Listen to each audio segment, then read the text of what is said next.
Do you need a quick but detailed explanation or just a reminder of what to be aware of in some poses? Then take your moment now for a better yoga practice.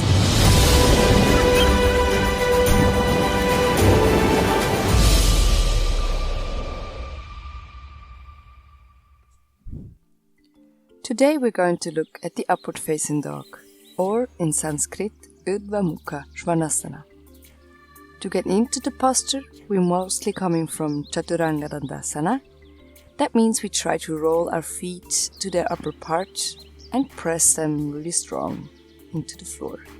The hands are shoulder width apart and the fingers spread wide.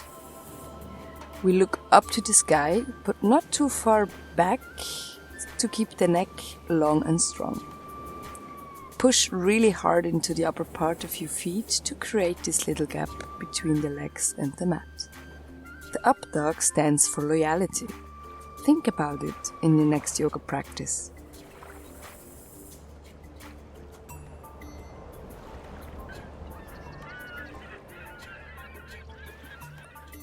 Thank you for watching. I hope it helped you, and I hope to see you in the next video when we look at Adho Mukha Svanasana.